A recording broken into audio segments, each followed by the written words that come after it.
ಪೂರ್ವ ಸಿದ್ಧತಾ ಪರೀಕ್ಷೆಯ ಪ್ರಶ್ನೆ ಪತ್ರಿಕೆಯನ್ನ ಈಗಾಗಲೇ ನಾವು ಬಿಡಿಸಿದ್ದೇವೆ.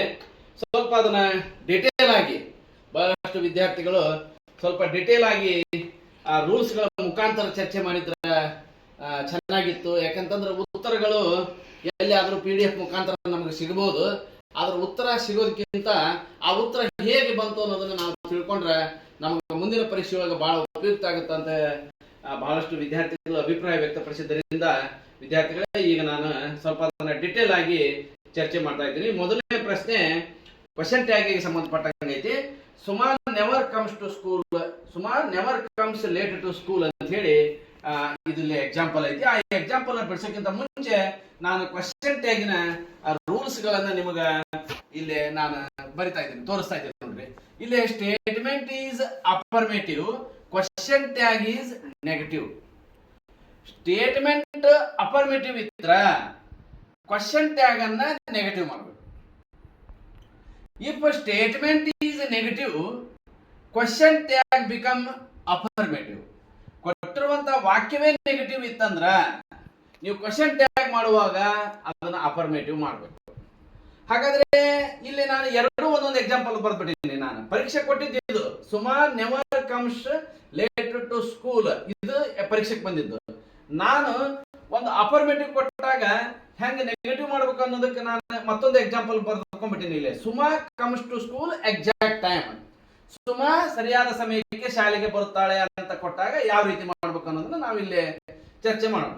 ಹಾಗಾದ್ರೆ ಇಲ್ಲಿ ಟು ಬಿ ಫಾರ್ಮ್ಸ್ ಅಥವಾ ಮೂಡಲ್ಸ್ ಅದು ಯಾವ ಇರ್ಬೋದು, ಈಸ್, ಆರ್, ವಾಸ್, ವೇರ್ ಯಾವುದೇ ಇರ್ಬೋದು. ಟು ಬಿ ಫಾರ್ಮ್ಸ್ ಇದ್ದಾಗ ಅಥವಾ modals can, could, shall, should, will, would ಯಾವುದೇ ಮೂಡಲ್ಸ್ ಬಂದಾಗ ನಾವು ಕ್ವಶನ್ ಟ್ಯಾಗ್ ಅನ್ನು ಮಾಡೋದಾಗ್ಲಿ ನೆಗೆಟಿವ್ ಮಾಡೋದಾಗ್ಲಿ ಬಹಳ ಸುಲಭ. ಏನು, just we add not, not ಅನ್ನ ಸೇರಿಸಬೇಕು. ಯಾಮ್ ಇದ್ರೆ ಯಾಮ್ ನಾಟ್, ಈಸ್ ಇದ್ರೆ ಈಸ್ ನಾಟ್, ಆರ್ ಇದ್ರೆ ಆರ್ ನಾಟ್, ವೇರ್ ಇದ್ರೆ ವೇರ್ ನಾಟ್, ವಾಸ್ ಇದ್ರೆ ವಾಸ್ ನಾಟ್.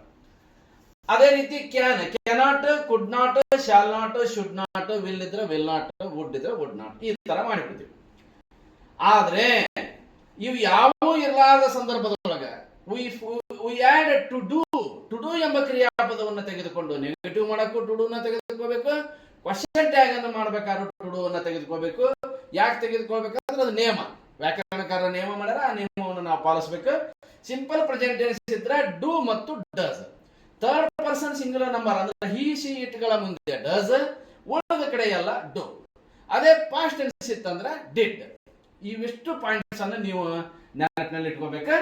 ಈಗ ನಾನು ಕ್ವಶನ್ ಟ್ಯಾಗ್ ಅನ್ನ ನಿಮ್ಮ ಎದುರಿಗೆ ಮಾಡ್ತಾ ಇದ್ದೀನಿ.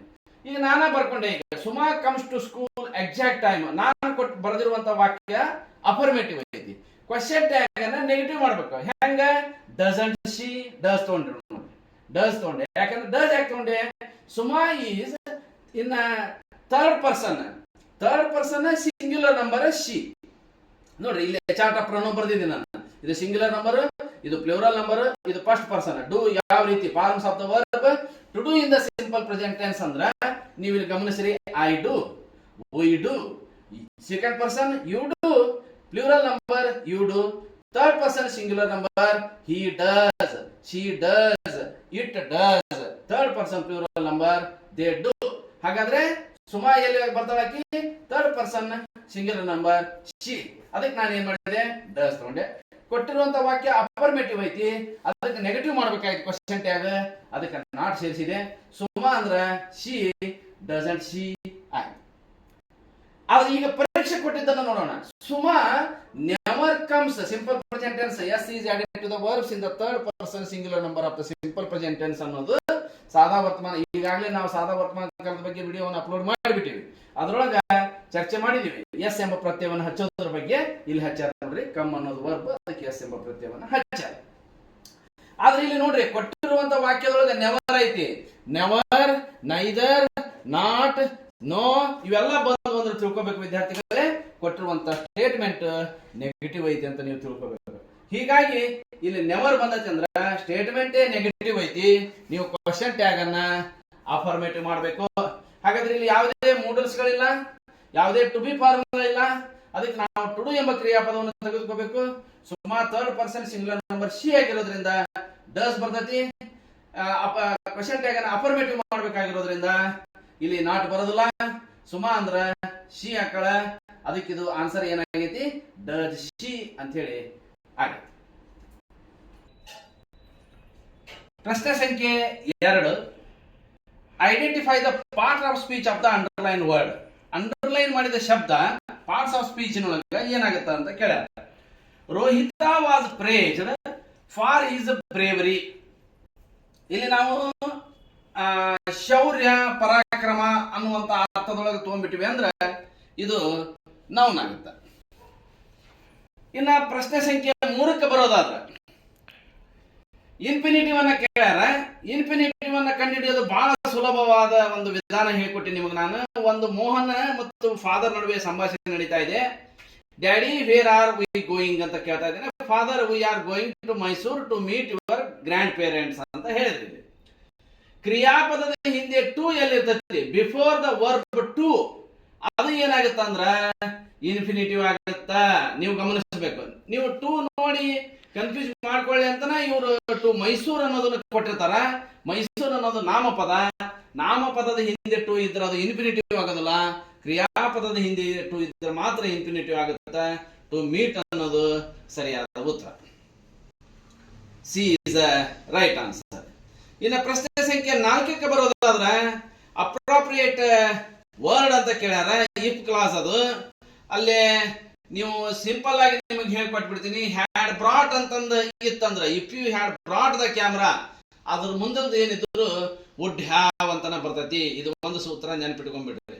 ಇಲ್ಲಿ ಹ್ಯಾಡ್ ಬಂತಂದ್ರೆ ಅಲ್ಲಿ ಮುಂದೆ would have taken is a right answer. Option D. ಅದೇ ರೀತಿ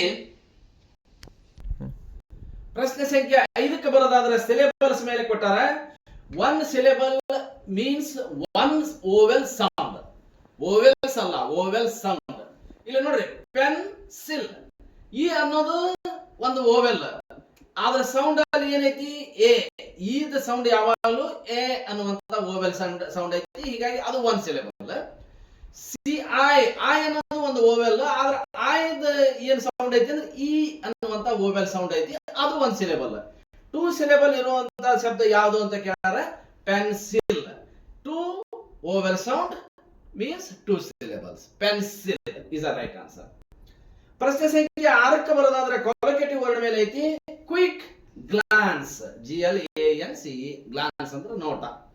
ಕ್ವಿಕ್ ಗೆ ಕೊಲೊಕೇಟಿವ್ ಆಗಿ ಬರೋ ಶಬ್ದ ಗ್ಲಾನ್ಸ್.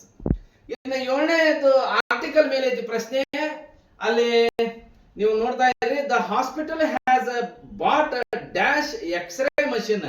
ನೀವು ಅಲ್ಲಿ ಎಕ್ಸ್ ಅನ್ನೋದು ಕಾನ್ಸೋನೆಂಟ್ ಐತಿ ಅಂತ ಗಮನಿಸ್ ಮಾಡ್ರಿ. ಅಲ್ಲಿ ಸೌಂಡ್ ನೋಡ್ರಿ, ಸೌಂಡ್ ಎ. ಎಕ್ಸ್ರೇ ಅನ್ನುವಂತ ಸೌಂಡ್ ಐತಿ. ಹೀಗಾಗಿ ಅಲ್ಲಿ ನಾವು ಆರ್ಟಿಕಲ್ ಯಾನ್ ಅನ್ನ ಹಾಕಬೇಕು. ದ ಅಂಕರ್ ಪ್ಲೂರಲ್ ಫಾರ್ಮ್ ಬರ್ತೈತಿ. ಸಿಂಗ್ಯುಲರ್ ಇದ್ರೆ ಏನಿದ್ರು ಎ ಅಥವಾ ಯಾನ್. ಇಲ್ಲಿ ಓವೆಲ್ ಸೌಂಡ್ ಇದ್ದಾಗ ಯಾನ್. ಹೀಗಾಗಿ ಇಲ್ಲಿ ಆರ್ಟಿಕಲ್ ಯಾನ್ ಬಂತು. ಇನ್ನ linker take it dash leave it ಅಂತ ಕೇಳ್ಯಾರ. ಅಲ್ಲೇ ಆರ್. ಆರ್ ಅಂದ್ರ ಅಥವಾ. ತೊಂಡ್ರ ಹೋಗು ಇಲ್ಲ ಬಿಟ್ಟರ್ ಹೋಗು. ಲೀವ್ ಅಂದ್ರೆ ತ್ಯಜಿಸು. ನಾವು ಮಾತಾಡ್ತಿರ್ತೀವಿ ಕನ್ನಡದೊಳಗೆ, ತೊಂಡ್ರ ಹೋಗಿ ಇಲ್ಲ ಬಿಟ್ಟರ್ ಹೋಗೋ ಮರೆ, ಈ ತರ. ಆರ್ ಇಸ್ ಅಥವಾ ಅನ್ನೋದು ರೈಟ್ ಆನ್ಸರ್. ಅಥವಾ ಅನ್ನೋದಕ್ಕೆ ಆರ್. 9ನೇ ಪ್ರಶ್ನೆ, Shastriji was a man dash principles. Of ಅಂದ್ರೆ ರ ಅನ್ನುವಂತ ಉಚ್ಚಾರ. Of. He is a man of principle. She is a man of discipline. ಈ ತರ ಇಲ್ಲಿ she is a woman of discipline ಈ ತರ ಬರ್ತಿರ್ತದೆ. ಇಲ್ಲಿ ಆಫ್ ಅಂದ್ರೆ ರ ಅನ್ನುವಂತ ಅರ್ಥ. ಹೀಗಾಗಿ ಇಲ್ಲಿ ಆಫ್ ಬಂದ. ಇನ್ನು 10ನೇ ಪ್ರಶ್ನೆ, ಅಪ್ರೋಪ್ರಿಯೇಟ್ ಟೆನ್ಸ್ ಫಾರ್ಮ್ ಅಂತ ಕೇಳ್ಯಾರ. ಈಗಾಗಲೇ ನಾವು ಸಾದಾ ವರ್ತಮಾನ ಕಾಲಕ್ಕೆ ಸಂಬಂಧಪಟ್ಟಂತ ವಿಡಿಯೋವನ್ನ ಮಾಡಿ ಅಪ್ಲೋಡ್ ಮಾಡಿದೀವಿ. ಅದನ್ನೇ ಮತ್ತೊಮ್ಮೆ ನಿಮಗೆ ನೆನಪು ಮಾಡಿ ಕೊಡ್ತಾ ಇದ್ದೀನಿ. My brother dash into bracket leave home at 9 AM every day. ನನ್ನ ಸಹೋದರ ದಿನಾಲು ಬೆಳಿಗ್ಗೆ 9 ಗಂಟೆಗೆ ಹೊರಡ್ತಾನ ಅಂತ ಐತಿ. ಇದಕ್ಕೆ ಹ್ಯಾಬಿಚುವಲ್ ಆಕ್ಷನ್ ಅಂತ ಕರೀತಾರ. ಯಾವುದೇ ಹ್ಯಾಬಿಚುವಲ್ ಆಕ್ಷನ್ ಅನ್ನ ಸಿಂಪಲ್ ಪ್ರೆಸೆಂಟ್ ಟೆನ್ಸ್ ನಾಗ ಮಾಡ್ಬೇಕು ಅನ್ನೋದು ನಿಯಮ. ಅದಕ್ಕೆ ನಾನು ಇಲ್ಲಿ ಟು ಲೀವ್ ಅನ್ನೋದು ಸಿಂಪಲ್ ಪ್ರೆಸೆಂಟ್ ಟೆನ್ಸ್ ಯಾವ ರೀತಿ ಬದಲಾವಣೆ ಆಗುತ್ತೆ ಅನ್ನೋದನ್ನ ಚಾರ್ಟ್ ಆಫ್ ಪ್ರೊನೌನ್ ಬಳಸಿ ತೋರಿಸ್ಬಿಟ್ಟಿದ್ದೀನಿ. ಸ್ವಲ್ಪ ಗಮನಿಸ್ರಿ. Singular number, plural number, first person I live, first person plural number we live, second person singular number you live, second person plural number you live. Third person singular number he lives, she lives, it lives. Third person plural number they live. ಹಾಗಾದ್ರೆ ಸಾದಾ ವರ್ತಮಾನ ಕಾಲದ rule ಅನ್ನು ಬರ್ತೀನಿ ನೋಡ್ರಿ ನಾನು. s is added to the verbs in the third person singular number of the simple present tense. ಸಾದಾ ವರ್ತಮಾನ ಕಾಲದಲ್ಲಿ ತೃತೀಯ ಪುರುಷ ಏಕವಚನದಲ್ಲಿ ಕ್ರಿಯಾಪದಗಳಿಗೆ ಎಸ್ ಎಂಬ ಪ್ರತ್ಯಯವನ್ನ ಹಚ್ಚಬೇಕು. ಹಾಗಾದ್ರೆ ಮೈ ಬ್ರದರ್ ನಾವು ಏನಾಗ್ತಾನೆ ಥರ್ಡ್ ಪರ್ಸನ್ ಸಿಂಗುಲರ್ ನಂಬರ್ ಹಿ ಆಗೋದ್ರಿಂದ ಲೀವ್ ಅನ್ನುವಂತ ಕ್ರಿಯಾಪದಕ್ಕೆ ನಾವು ಎಸ್ ಅನ್ನುವಂತ ಪ್ರತ್ಯಯವನ್ನು ಹಚ್ಚಬೇಕು. ಅದಕ್ಕೆ ಉತ್ತರ ಇಲ್ಲಿ ಏನಾಗೈತಿ ಲೀವ್ಸ್ ಅಂತ ಆಗಿದೆ. ಪ್ರಶ್ನೆ ಸಂಖ್ಯೆ 11ಕ್ಕೆ ಹೋಗೋದಾದ್ರೆ the teacher praised the dash into bracket honest of Manjula. ಅಲ್ಲಿ ಹಾನೆಸ್ಟ್ ದ ನೌನ್ ಫಾರ್ಮ್ ಅನ್ನ ತುಂಬಬೇಕು ನೀವು, ಹಾನೆಸ್ಟಿ ಅಂತ ಹೇಳಿ ಆಗುತ್ತೆ. ಅದೇ ರೀತಿ 12ನೇ ಪ್ರಶ್ನೆಗೆ ಹೋಗೋದಾದ್ರೆ use the word book as verb in a sentence. Book ಅನ್ನೋದನ್ನ ಕ್ರಿಯಾಪದವನ್ನಾಗಿ ಮಾಡ್ರಿ, ಸ್ವಂತ ವಾಕ್ಯ ಮಾಡ್ರಿ ಅಂತ ಹೇಳ್ಯಾರ. ನೋಡ್ರಿ ಇಲ್ಲಿ ನಾನು ನೌನು ಆದ್ರೆ ಏನಾಗುತ್ತೆ, ವರ್ಬ್ ಆದ್ರೆ ಏನಾಗುತ್ತೆ, ಎರಡು ಬರೆದ್ಬಿಟ್ಟಿನಿ. ನೌನ್ ಆದಾಗ ಅದರ ಅರ್ಥ ಪುಸ್ತಕ ಅಂತ ಅರ್ಥ ಆಗುತ್ತೆ. ವರ್ಬ್ ಆದಾಗ ಮುಂಗಡ ಕಾಯ್ದಿರಿಸು ಅಂತ ಹೇಳಿ ಅರ್ಥ ಆಗುತ್ತೆ. I book my air ticket, ನಾನು ನನ್ನ ವಿಮಾನದ ಟಿಕೆಟ್ಗಳನ್ನ ಮುಂಗಡ ಕಾಯ್ದಿರಿಸುತ್ತೇನೆ ಅನ್ನುವಂಥ ಅರ್ಥ ಅನ್ನ ವರ್ಬ್ ಮಾಡಬೇಕು. ಇನ್ನು 13ನೇ ಪ್ರಶ್ನೆ Bengaluru is the costliest city in Karnataka ಅಂತ ಕೊಟ್ಟಾರ. ಅದು ಸೂಪರ್ಲೇಟಿವ್ ಡಿಗ್ರಿ ಒಳಗೈತಿ. ಸ್ವಲ್ಪ ನಾನು ನಿಮ್ಮನ್ನ ಪಾಸಿಟಿವ್ ನಿಂದನ ಅದನ್ನ ನಿಮಗೆ ಎಕ್ಸ್ಪ್ಲೇನ್ ಮಾಡ್ಕೊಂತ ಹೋಗ್ತೀನಿ. ಹಂಗಾರೆ ಪಾಸಿಟಿವ್ ಡಿಗ್ರಿ ಅಂದ್ರೆ ಏನು ಸ್ವಲ್ಪ ಗಮನಿಸ್ರಿ. ಇಲ್ಲಿ on adjective used without any comparison, ಯಾವುದೇ ರೀತಿಯ ಹೋಲಿಕೆಯನ್ನ ಮಾಡೋದಿಲ್ಲ, ಆದ್ರೆ ಅಡ್ಜೆಕ್ಟಿವ್ ಅನ್ನ ಬಳಸ್ತೀವಿ. ಅಂತಹ ಡಿಗ್ರಿಯನ್ನ ಏನಂತ ಕರಿತೀವಿ, positive degree. Bengaluru is a costly city, ಇಷ್ಟ ಆಗಬಿಡೋದು. ಅದನ್ನ ನೀವು ಕಂಪ್ಯಾರಿಟಿವ್ ಮಾಡಿದಾಗ an adjective used with also comparison is made. Adjective ಅನ್ನು ಬಳಸುತ್ತೇವೆ, ಹೋಲಿಕೆಯನ್ನು ಮಾಡುತ್ತೇವೆ. ಯಾರ್ಯಾರ ನಡುವೆ, between two person or two things ಅಂತ ಹೇಳ್ಬೋದು, ಆರ್ ಟೂ ಪ್ಲೇಸಸ್. ಇಬ್ಬರು ವ್ಯಕ್ತಿಗಳ ನಡುವೆ ಆಗಿರ್ಬೋದು, ಎರಡು ವಸ್ತುಗಳ ನಡುವೆ ಆಗಿರ್ಬೋದು, ಎರಡು ಸ್ಥಳಗಳ ನಡುವೆ ಆಗಿರ್ಬೋದು. ನಾವು ಹೋಲಿಕೆ ಮಾಡಿದಾಗ ಅದನ್ನ ಕಂಪ್ಯಾರಿಟಿವ್ ಡಿಗ್ರಿ ಅಂತ ಹೇಳಿ ಕರಿತೀವಿ. ಹೌದಾ? ಇಲ್ಲಿ ಧ್ಯಾನ್ ಅನ್ನೋದು ಕಂಪಲ್ಸರಿಯಾಗಿ ಬಂದಿರ್ತದೆ. ಅದಕ್ಕೆ Bengaluru is costlier than any other city ಅಂತ ಹೇಳಿ ನೀವು ಉತ್ತರವನ್ನ ಬರೀಬೇಕು. ಅದನ್ನ ಸ್ವಲ್ಪ ಸೂಪರ್ಲೇಟಿವ್ ಡಿಗ್ರಿ ಮಾಡಿದಾಗ ನೋಡ್ರಿ, an adjective used comparison is made more than two person or two things, that is called superlative degree. ಅಂದ್ರೆ ಇಲ್ಲಿ ಕೊಟ್ಟ ಬಿಟ್ಟಾನ, ಅದಕ್ಕೆ ನಾನು ಕಂಪ್ಯಾರಿಟಿವ್ ಸೂಪರ್ಲೇಟಿವ್ ಬರೆಯಕ್ಕೆ ಹೋಗಿಲ್ಲ. ಫಸ್ಟ್ ಕೊಟ್ಟ ಬಿಟ್ಟನಲ್ಲ, Bengaluru is the costliest city in Karnataka, ಅದು ಸೂಪರ್ಲೇಟಿವ್ ಡಿಗ್ರಿ ಒಳಗೆ ಐತಿ. ಅಲ್ಲಿ ಆರ್ಟಿಕಲ್ ದ ಇರ್ತತಿ ಮತ್ತು ಎಡ್ಜೆಕ್ಟಿವ್ಗೆ ಎಸ್ ಟಿ ಫಾರ್ಮ್ ಹತ್ತಿರ್ತತಿ. ಇದನ್ನು ಕಂಪ್ಯಾರಿಟಿವ್ ಮಾಡಂತ ಕೇಳಿದಾಗ ಮತ್ತೊಂದ್ಸಲ ಹೇಳ್ತೀನಿ, Bengaluru is costlier than any other city ಅಂತಾರೆ ಬರೀರಿ, ಅಥವಾ ಯಾವುದಾದ್ರೂ ಒಂದು ಊರಿನ ಹೆಸರು ಬರೆದ್ರು ಕೂಡ ಸರಿಯಾಗುತ್ತೆ.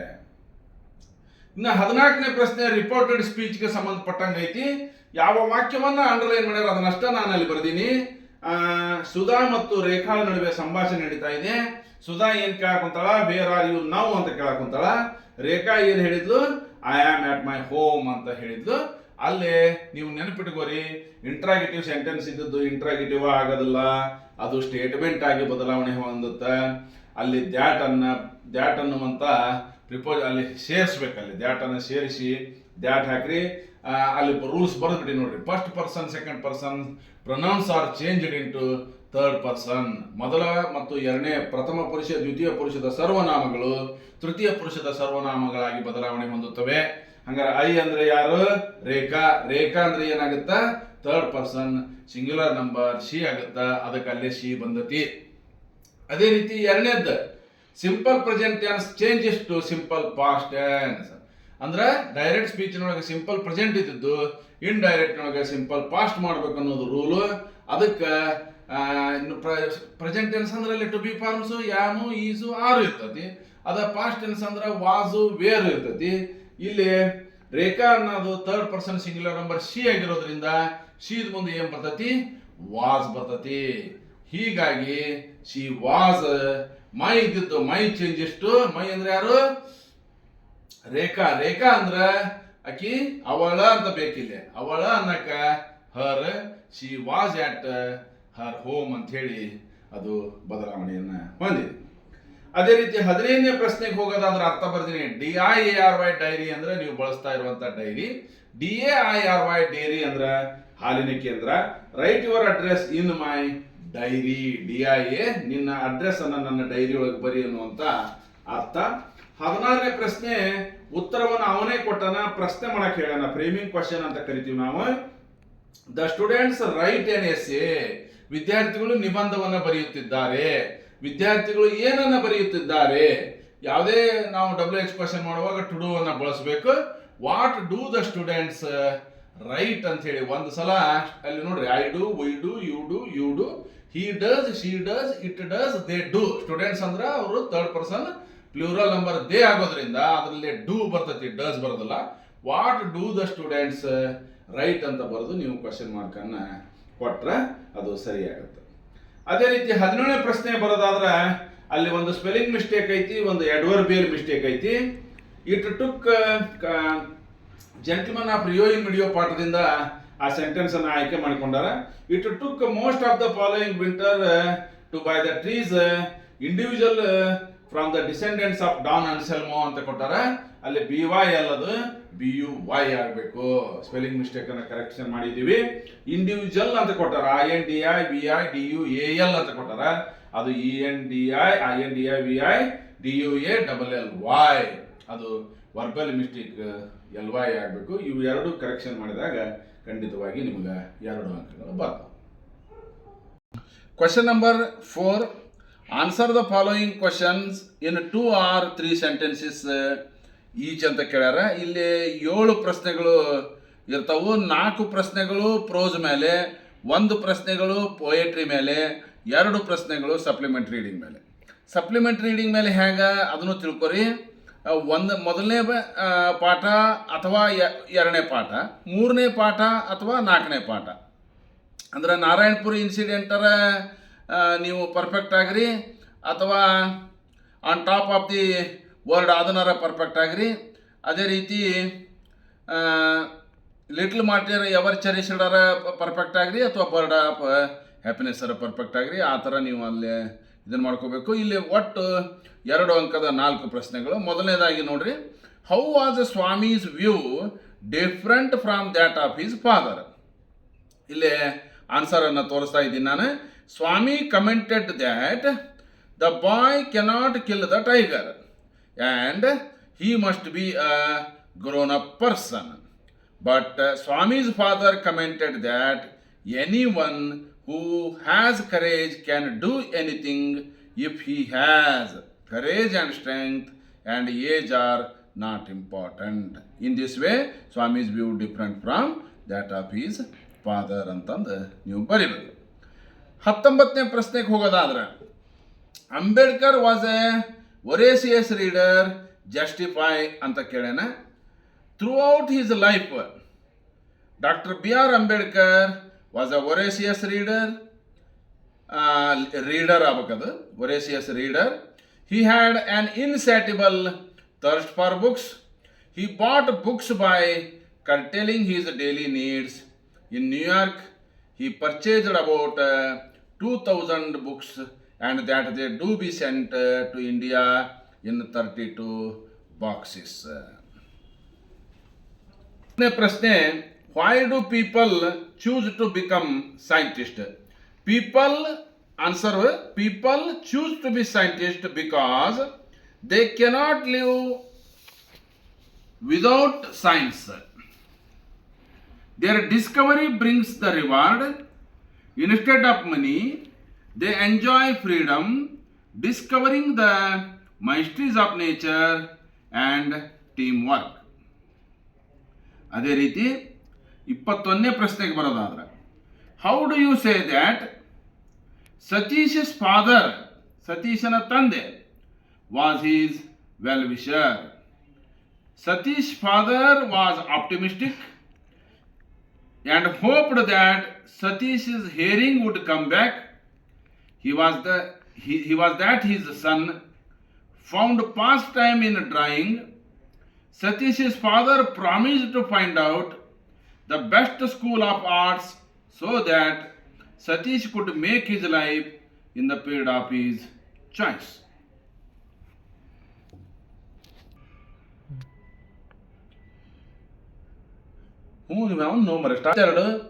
Why is the jazz player no longer a man when he starts playing music? Across his chest, answer nodri. Across his chest is an old alto saxophone supported from his neck by a wire coat hanger. The jazz player at first has a weary expression on his face. He keeps his head down, appears lifeless. When it is his turn to play, he lifts the saxophone to his lips. Suddenly he is filled with a new life. He is no longer an ordinary man. He is like a bird. May Allah, man. He is like a bird flying higher and higher, totally lost in the beautiful music he produces. 23ನೇ ಪ್ರಶ್ನೆ, how did the sub inspector Narayanpur incident ನಿಂದ how did the sub inspector help Mohan's family? Patil, so in answer nodri, Patil, the sub inspector, came to Mohan's house to give a warning about the raid of his house.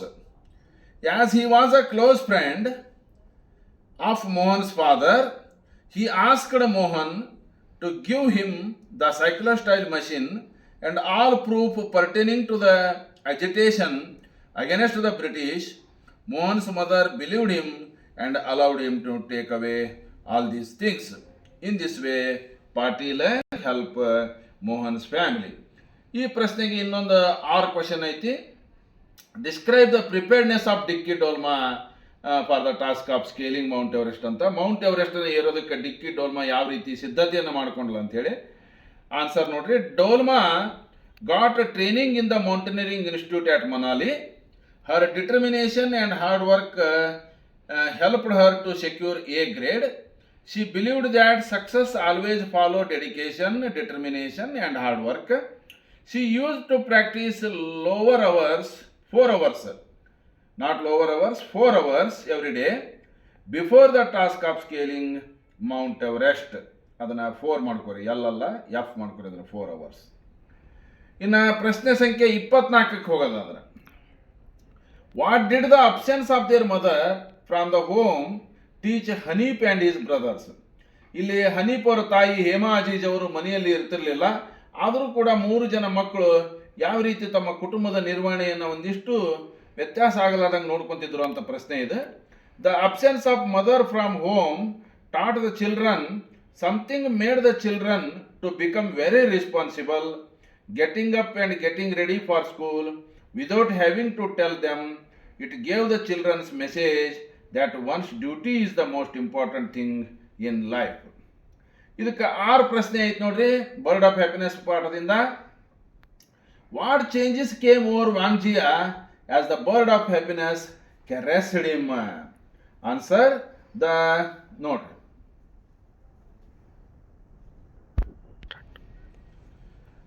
Answer the following question in 5-6 sentences. 3 ಅಂಕದ ಪ್ರಶ್ನೆಗಳಿವು, 5-6 ಸಾಲುಗಳಲ್ಲಿ ಉತ್ತರ ಬರೀಬೇಕು.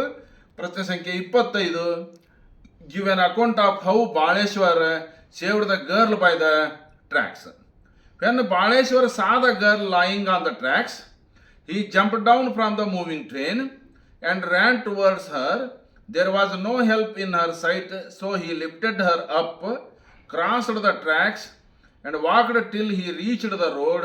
He waited patiently with the girl in his arms for a long time. He stopped a number of motorists, but no one heeded to his call.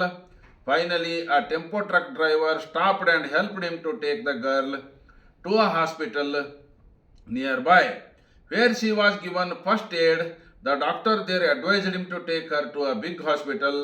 Baleshwar did this, and the girl got the necessary medical care and was cured.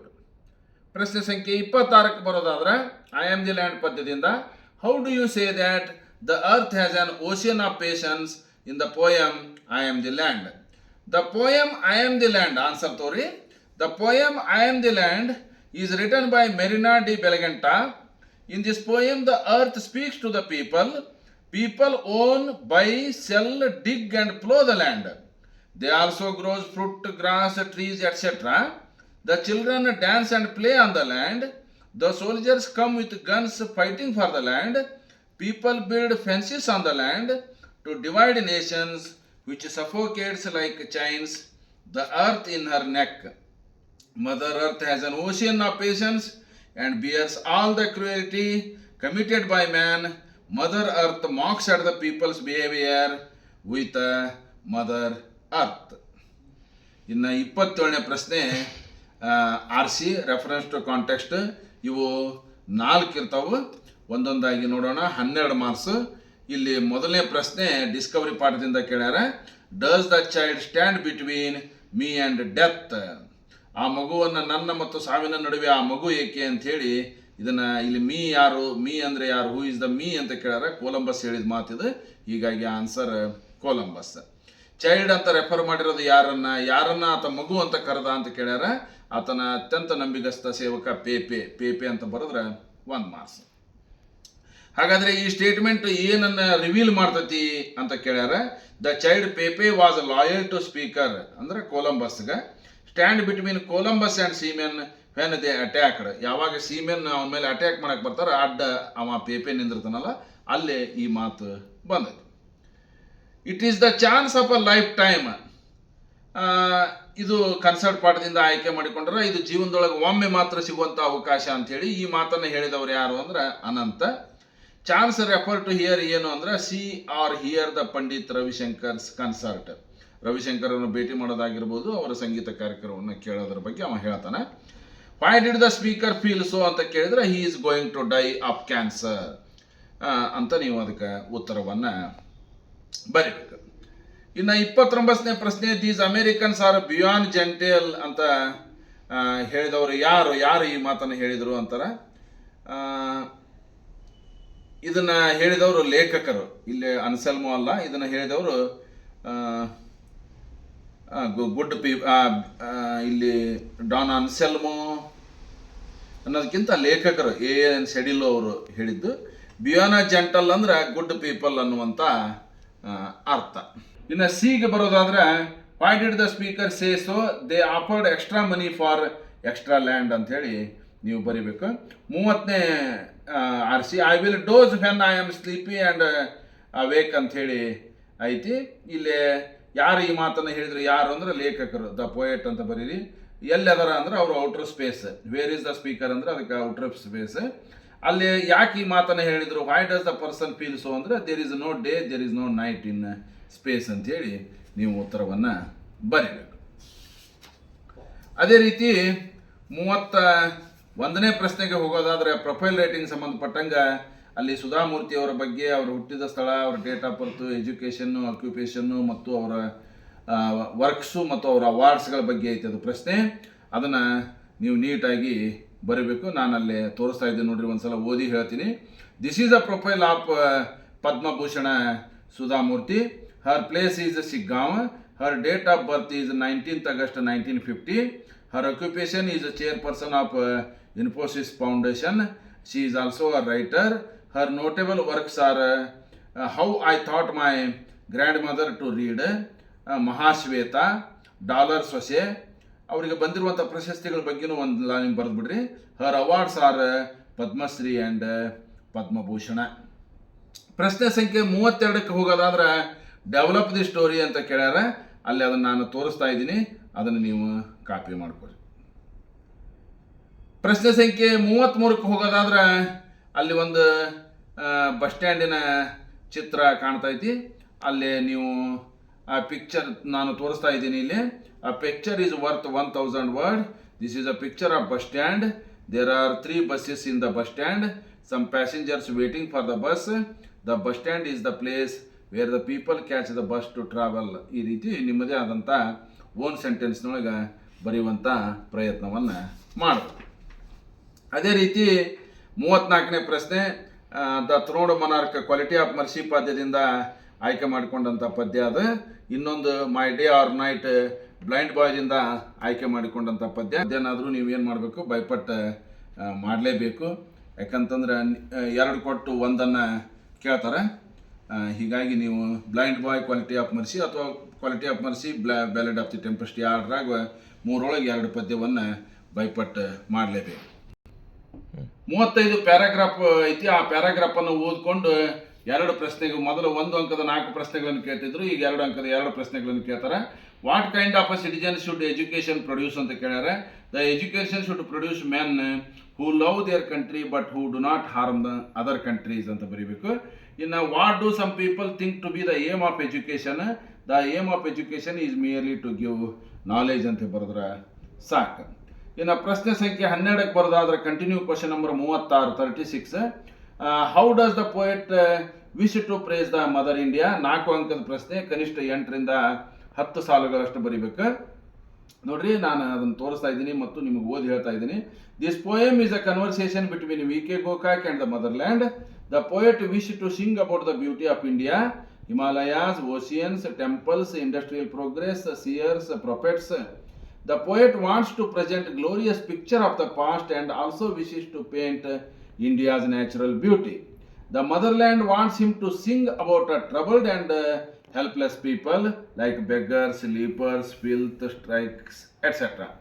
The motherland writes the destiny of our nation in the book of Maro. In this book, she wants a glorious India where people do not suffer or free from the darkness of ignorance. ಇನ್ನು 6 ಕ್ವಶನಿಗೆ ಬರೋದಾದ್ರೆ grandma ಕ್ಲಾನ್ಸೆಟ್ರಿಯಿಂದ Ruskin Bond's grandmother was a genius, justify ಅಂತ ಕೇಳ್ಯಾರ. The poet Ruskin Bond calls his grandmother as a genius because he could climb a tree even at the age of 62. She was passionate to climb a tree and learnt it from her loving brother at the age of 6. Everybody feared that Granny would fall from a tree one day. One day she climbed a tree but could not come down. After the risk, doctor recommended rest for a week, but for Granny it was like a brief season in hell. She demanded a house to be built in a tree. The poet's father, who was dutiful, fulfilled his mother's wish so that Granny moved up and enjoyed her wish. ಇನ್ನೂ ಒಂದು 6 ಇರ್ತೈತಿ, ಒಟ್ಟು 3ರೊಳಗೆ. Question: summarize the poem Ballad of the Tempest in your own words. Answer: the Ballad of the Tempest poem is written by James T. Fields. In this poem, it was a dark, stormy night in winter. A ship was out at sea. Huge waves dashed against the ship, and the roar of the sea filled the sailors with fear. They crowded together in one cabin. Even the bravest among them could not sleep. They just sat in the darkness and prayed. As the storm continued, the captain too gave up hope and said that nothing could save them. At that point, the captain's little daughter held his hand and quietly asked if God protected them on sea. Her faith in God filled the sailors with a new hope. By morning, the storm cleared and they reached harbor safely. ಈ ರೀತಿ ಬರೆದ್ರೆ ನೀವು ಅದನ್ನು own ವರ್ಡ್ಸ್ನಾಗ ಬರ್ದಂಗಾಗತ್ತೆ. ಇನ್ನು ಪ್ರಶ್ನೆ ಸಂಖ್ಯೆ 37, ಅಲ್ಲಿ 3 ಕೊಟ್ಟಾರ: ಏರ್ ಪೊಲ್ಯೂಷನ್ನು, ಮೊಬೈಲ್ ಅಡಿಕ್ಷನ್ ಇನ್ ಸ್ಟೂಡೆಂಟ್ಸು, ಇಂಡಿಯಾ ಆಫ್ಟರ್ ಚಂದ್ರಯಾನ 3 ಅಂಥೇಳಿ. ಅವನು ಒಂದೊಂದಾಗಿ ಎಸ್ಸೆ ಬೇರೆ ಬೇರೆ 4 ಅಂಕದ ಪ್ರಶ್ನೆ ಇದು, ಬೇರೆ ಬೇರೆಯಾಗಿ ತೋರಿಸ್ತೀನಿ. ಅವನ್ನೆಲ್ಲ ನೀವು ಬೇರೆ ಬೇರೆಯಾಗಿ ಪಾಯಿಂಟ್ ಮಾಡ್ಕೊರಿ. ಅದೇ ರೀತಿ 38ನೇ ಪ್ರಶ್ನೆಯೊಳಗೆ ಅಲ್ಲಿ ಒಂದು ಪತ್ರಲೇಖನವನ್ನು ಕೇಳ್ಯಾರ. ನೀವು ಪಾವನಿ ಅಥವಾ ಪ್ರಭಾವ, ಗಂಡು ಮಕ್ಕಳಾಗಿದ್ರೆ ಪ್ರಭಾವ್ ಅಂತ ಬರೀರಿ, ಹುಡುಗಿಯರು ಪಾವನಿ ಅಂತ ಬರೀರಿ. ಗೌರ್ಮೆಂಟ್ ಹೈಸ್ಕೂಲ್ ಮಾಲ್ಗುಡಿ ಅನ್ನುವಂಥ ಅಡ್ರೆಸ್ ಇಟ್ಕೊಂಡು ನಿಮ್ಮ ಫ್ರೆಂಡ್ಗೆ ಒಂದು ಪತ್ರ ಬರೀಬೇಕು. ಎದ್ರ ಸಲುವಾಗಿ ಅಂದರೆ ನಿಮ್ಮ ಬರ್ತ್ಡೇ ಪಾರ್ಟಿಗೆ ನಿಮ್ಮ ಗೆಳೆಯ ಅಥವಾ ಗೆಳತಿಯನ್ನು ಆಹ್ವಾನಿಸಿ ಪತ್ರ ಬರೆದೈತಿ. ಅದನ್ನು ಕೂಡ ನಾನು ಅಫಿಷಿಯಲ್ ಲೆಟರ್ ಏನು ಬರೆದಿಲ್ಲ, ಪರ್ಸನಲ್ ಲೆಟರ್ ಅಷ್ಟೇ ಐತಿ.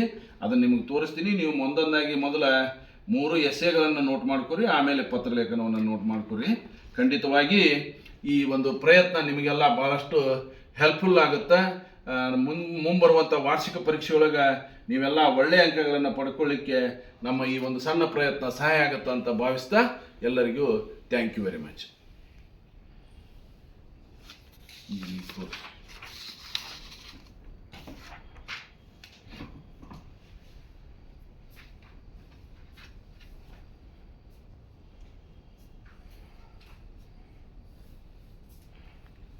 Where's that?